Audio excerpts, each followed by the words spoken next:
morning students, how are you all?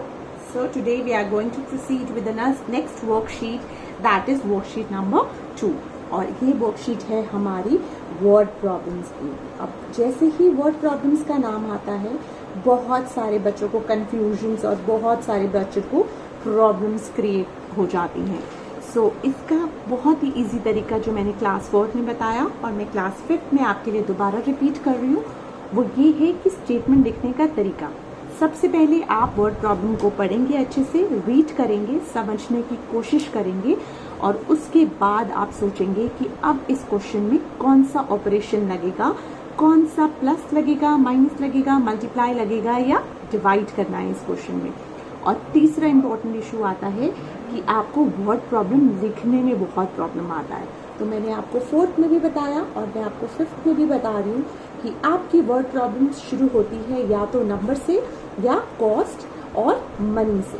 Number से कब start होती है? जब आपको चीज़ों को गिनना होता है, आपको स्टूडेंट्स गिनने हैं, आपको सोप्स गिनने हैं, आपको बुक्स गिननी है। So you will always right number. जब आपके क्वेश्चन के अंदर पैसे के बारे में बात होगी तो आप अपनी स्टेटमेंट शुरू करेंगे कॉस्ट से और या मनी से। सो सेकेंड वर्ड जो आता है वो हमेशा होगा ऑफ। हमेशा जो सेकेंड वर्ड आएगा वो होगा आपका ऑफ। अब ऑफ के बाद आता है कि इस क्वेश्चन में किसके बारे में बात की गई है। बुक्स हैं तो बुक्स लिखेंगे, टीवी है तो टीवी लिखेंगे, स्टूडेंट्स है तो स्टूडेंट्स लिखेंगे, सोप्स हैं तो सोप्स लिखेंगे। सो नंबर कब आएगा? जब आपको चीज़ों को गिनना है। और कॉस्ट कब आएगा? जब आपको किसी भी चीज़ के पैसे के बारे में बात की जाएगी तो हम उसमें लिखेंगे कॉस्ट ऑफ, या इसके अलावा दूसरे क्वेश्चन में हम लिखेंगे number of. So now I'm going to proceed with worksheet 2 and we are going to do question number 1. Worksheet 2 I'm going to do with you today and the page number is 17. So I'm going to do 2 examples with you, 2 questions with you and you will try to do 2 questions yourself. Is it clear? चलिए, अब इस exercise में सबसे important है कि आपको plus, minus, multiply और divide में से सिर्फ प्लस और माइनस ढूंढना है। अभी आपके लिए मल्टीप्लाई और डिवाइड के क्वेश्चंस नहीं है। सो प्लस के क्वेश्चंस के लिए आप करेंगे जब आपको टोटल भी निकालना है, और सब्ट्रैक्ट में मैं आपको साथ साथ बताऊंगी कि सब्ट्रैक्ट कैसे पता चलेगा। इस क्वेश्चन में सब्ट्रैक्ट है। So let's. Question number 1 is, a soap factory produced 26,92,645 soap cakes in 1 year. एक साल में एक फैक्ट्री इतने साबुन बनाती है। In next year it produces 8,67,205 soap cakes more. उन्होंने next year, क्योंकि बहुत ज़्यादा डिमांड आ रही थी, उन्होंने इतने सोप्स और बनाने शुरू कर दिए। How many soap cakes did the factory produce in the second year? अब आपको ये बताना है कि सेकेंड ईयर में उन्होंने कितने टोटल मिलाकर सोप्स बनाए। तो 26,92,645 पहले बना रही थी, 8 लाख और बढ़ा दिए। तो बताइए इस साल उन्होंने कितने सोप्स बनाए। क्योंकि सोप्स के बारे में बात हो रही है तो हम क्या करेंगे, हम स्टार्ट करेंगे नंबर से, क्योंकि हमने सोप्स को गिनना है। सो आप क्या लिखेंगे? नंबर ऑफ सोप केक्स लिख सकते हैं ना, तो नंबर ऑफ सोप भी लिख सकते हैं इन 1 ईयर। पहले साल में कितने सोप्स बनाए। So you will write the number here. और सबसे इम्पोर्टेंट हमेशा क्या होता है कि आप ऊपर नामकरण जरूर करेंगे। Then we have next year इतने सोप्स बढ़ गए। सो बढ़ गए के लिए आप लिखेंगे number of more soaps.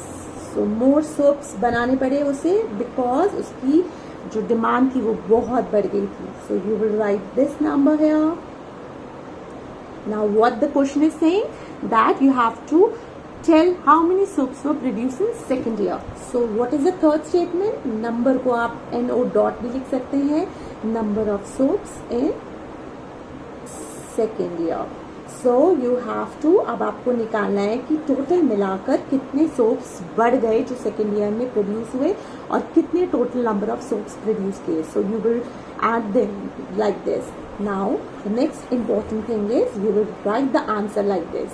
Dash are total soaps in second year. Is it clear? So you will write the statement like this and you will add both the digits, both the numerals like this, and you will write the answer here. Is it clear? चलिए अब second question की तरफ move करते हैं। चलिए अब second question की तरफ मूव करते हैं। इन 1 year mister Mohan earn ₹5,57,088 rupees, his wife earn ₹3,23,672 rupees and their son earned ₹2,96,750 rupees. एक परिवार में मोहन ने इतनी अर्निंग दी, अर्निंग का मतलब है इतने पैसे कमाए, और उसकी वाइफ ने इतने पैसे, एंड सन ने 2,96,750. How much money did mister Mohan family earn in 1 year? Total मिला के उन सब ने कितने पैसे कमाए? तो टोटल है तो आप करेंगे प्लस। जो क्वेश्चन समझा हम आप इसको लिखेंगे। अब क्योंकि पैसे के बारे में बात हो रही है, आपकी स्टेटमेंट कॉस्ट नंबर से तो शुरू होगी नहीं, सो अब आपकी शुरू होगी स्टेटमेंट मनी से, क्योंकि किसी चीज के बारे में, पैसे कमाने के बारे में बात हो रही है। सो आप लिखेंगे मनी अर्नड बाय, अर्नड का मतलब होता है कमाना, by mister Mohan. Then you will write money earned by wife,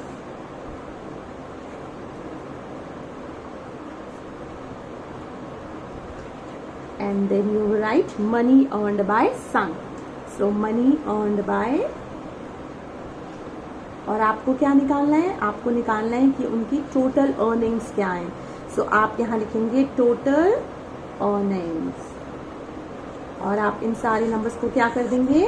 plus कर देंगे। And what is the most important thing I have told you, that you have to write rupees dash is total earnings. ये आपकी total earnings आ गई। Is it clear? आप खुद digits देखेंगे। Now moving to question number 3.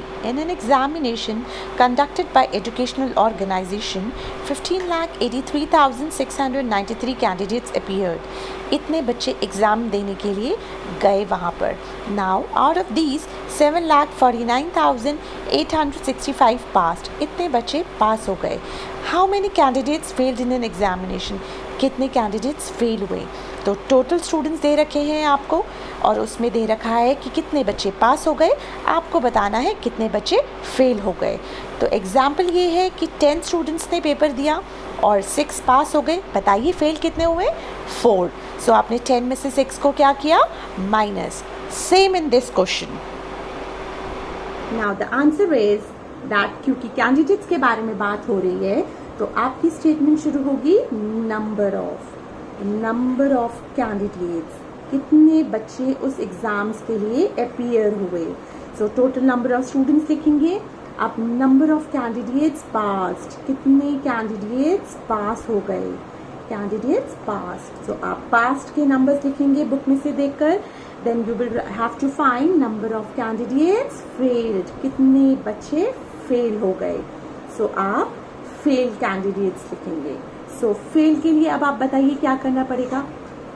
So total में से number of candidates पास को आप माइनस करेंगे, you will get number of candidates fail. So what is the way to write the answer?